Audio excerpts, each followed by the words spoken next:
Please click on the subscribe button so you get notified when the latest content drops. Now, let's kick it. It's time for La Champions Take by King NPV. So the first leg of the semifinal happened on Tuesday for Arsenal and PSG, where my beloved Gunners fell to PSG 1-0 in the semifinal, thanks to a 4-minute banger by Ousmane Dembele, the number 10, who would actually get injured in this game and is most likely, from what it seems like and is being reported, going to be outed for the second leg.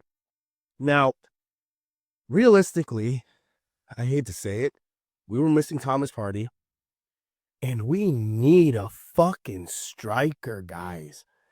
Like, in my personal opinion, with all due respect to Alexis Sanchez, to fucking Aubameyang, to Lacazette, we have not had a number 9. We have not had a real legitimate striker since T.T. Henry and Robin van Persie.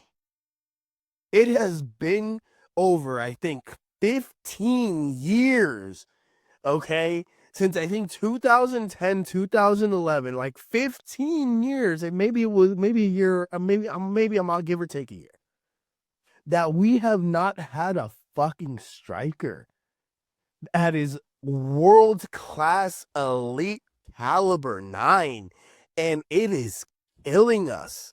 I think Kai Havertz is currently injured.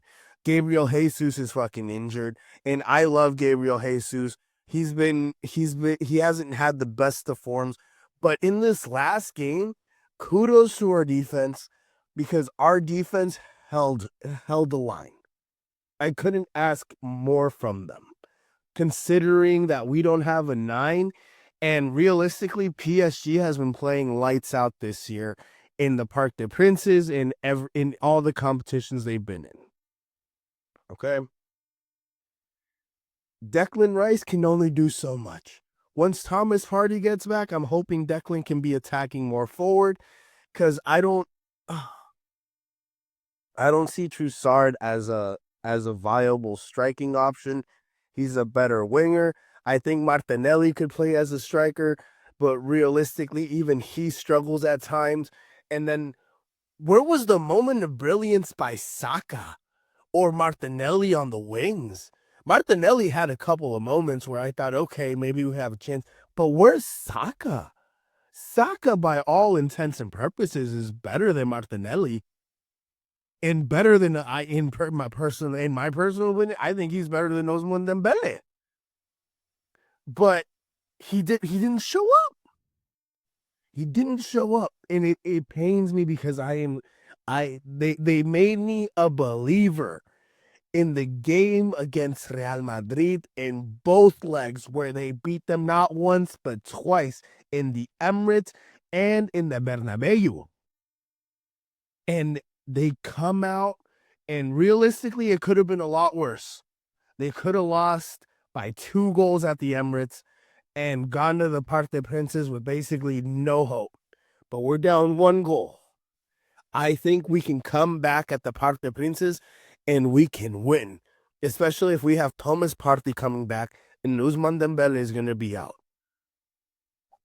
I have to believe in my Gunners, especially if I can guarantee that Odegaard's going to play like Odegaard's supposed to play, and we get some moments of brilliance by Saka, who I know is still getting back into form coming off of that injury that he had, but we just need him to be himself. If we get Saka to come from the right side and be Saka, and we can rely on Martinelli to do what he does best, and they can just merge together with the fucking Declan and Odegaard, oh Lord, we have the weapons, we have the horses, we just don't have the striker. We need one, and God, I hope my prayers eventually get answered. Fucking go get Rodrigo at this point from Real Madrid. We need somebody. We need help over here. Give me a 9. I've been begging for one for years, and I was excited once we got Gabriel Jesus. but he's injured, and I don't know what the fuck we're gonna do what we're gonna do if we get to the finals. Hopefully we can overcome it in the second leg. Now, let's talk about my other team. Vizca down 2-0. They allowed a goal in the first 30 seconds to Duran. Then Humphreys, for some fucking reason, looked like Cafu out there. And then when everybody thought, and I'll be real with you, they were down 2-0, and I'm like, La remontada is on its way. Here we go. Barcelona is going to do what Barcelona does and come back and win this game. And by fucking God, they were close. Holy shit, Lamine Yamal, ladies and gentlemen. That young man, the way that he plays, the touch. Ooh, that goal. Literally down 2-0, looks hopeless, drives down the fucking right wing, cuts inside, 1, 2, 3 fucking players, curves that beautiful ball into the back of the net. Oh my Lord, what a banger. And he almost scored another one. My only concern is I feel like he's in love with the pass that he does with the outside of his left foot. And I wonder if people are going to make an adjustment to try to take that away from him so he can't do it. But he's just so talented and he's so gifted that even if they take it away, he can probably adjust and still pick and choose his moments. He does that. That's also another thing that is undervalued, underestimated, in fact. For a 17-year-old, he may be, for some, he may be cocky, he may be arrogant. In my personal opinion, he is having the time of his life. He is being himself. And overall, he has a presence of calm. He acts the way that he acts, but when he's in the middle of war, he's calm, he's cool, he's relaxed. He doesn't overthink. He lets the game come to him, and he takes the game when it needs to be taken over. And that, ladies and gentlemen, is what we see when Lamine Yamal is playing. And that, ladies and gentlemen, is why I genuinely believe Lamine Yamal is gonna win the Ballon d'Oro this year. Especially if Barcelona overcome Inter at the San Siro, and then they make it to the finals and they win the Champions League. Because being down 2-0, that goal that Lamine Yamal scored, being down 2-0, when for all intents and purposes, you should be down and out. I know you're in the Camp Nou. But you should be out, discounted. And for that 17-year-old to not crack under pressure, come in and just take it over and just score. Just score the way that he scored. We lost Conde. Hopefully we get Balde playing. We need Arujo to fucking play. I don't know why we... In Flick, I have to trust.